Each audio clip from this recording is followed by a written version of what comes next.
Nowhere else. Senator O'Sullivan. And thank you, Cahill, for allowing me to address the committee, even though I'm not a member, but I have a deep and abiding interest in the welfare of Shannon Foynes Port Company, as I was a former director of it for over 16 years. And I just want to say at the outset, I want to welcome Chairperson McGuinness and Pat, the CEO, and Councillor Kieran, with whom I had the pleasure of serving for many years. And I sympathise with our visitors in their dilemma. Clearly they want to be of assistance to the committee here, but they have got advice, very serious advice, and as they have said themselves, and as a former member or former director, I know just how much litigation has cost the harbour in its many manifestations down through the years. I was one of the first the last of the Limerick Harbour Commissioners, and I was a director of Shannon Port Company before it became Shannon Foynes. And I often thought that the whole company was working for solicitors at one time. The tail was wagging the dog so much and the bills were huge. And I can appreciate certainly why Deputy O'Dowd wants to ask these questions. He's asking very keen and very pertinent and pointed questions, and it's obviously well advised and has access to perhaps reports that I'm not aware of.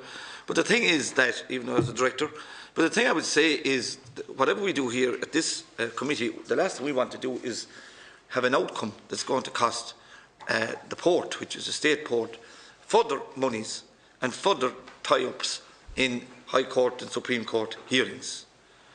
That's my preface.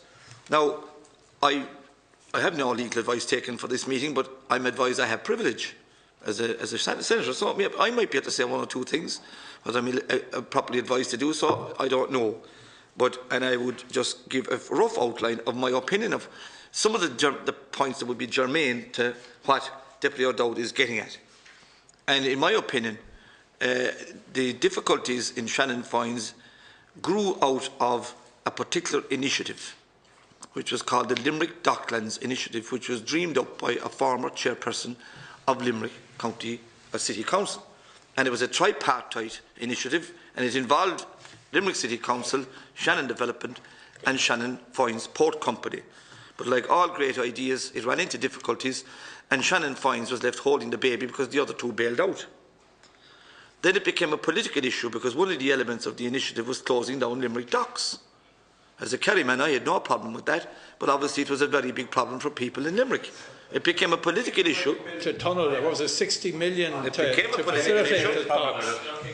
It became a political issue.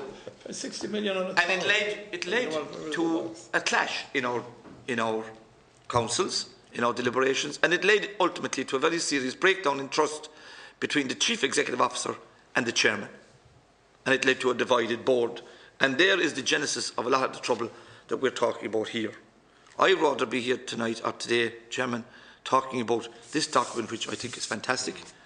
And as a public representative in Kerry, there are a couple of very serious issues that are pressing at the moment. Members might not be aware, but as we speak, there's a public hearing in Listowel in relation to the Odessa plans for the new gas-fired power station, generating station. And this is real jobs, this is real issues. And if when you get a divided board, you get leaks and allegations and counter-allegations, and dirty linen is brought out. And we've had a good examination into kind of the political pond life of Foynes, West Limerick too, in all of this. But I would just have to say, and here's what I would say through the chair to Deputy O'Dowd. Not only was I a director at the time, I was appointed by the board to a committee of inquiry which was headed up by an eminent person, a former secretary of the Department of Marine.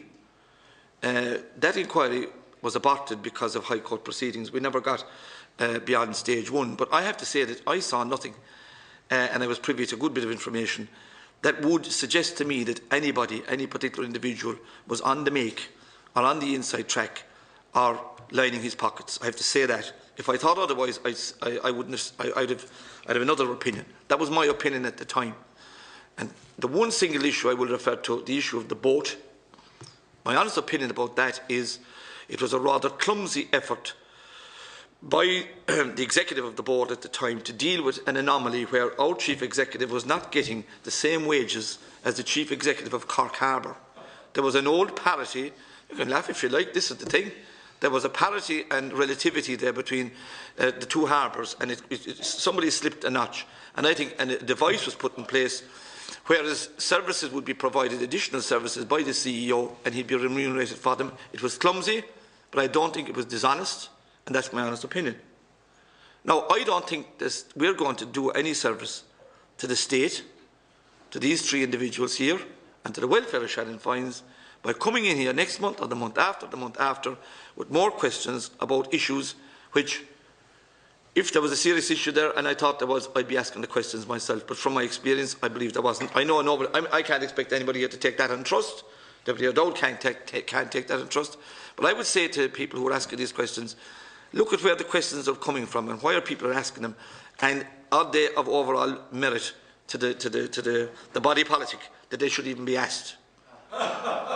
It's a big look. We can all laugh. Holy God. We can all have a laugh. I'm looking to the future, and this document is the future. This is the future. It's the future of 500 jobs in Kerry North, Limerick West at the moment. That's not going to be laughed at. And I know that Deputy Jimmy Dean, who raised the issue in the Dáil last week, and I compliment him for it. He's not laughing, Deputy O'Dowd, because he knows what's important. And I think I'll rest on that note. I support this document. I'm glad, Chairman, that you proposed that we would get on immediately about the foreshore. That's number one. And there are other issues which maybe I've gone on too long now, but that's the size of it. I think we've got to get real here. If these people can't answer the questions on legal advice, let's stop asking them and try another route, as Senator Brady has said. Thanks very much, Senator Sullivan. I'm just going to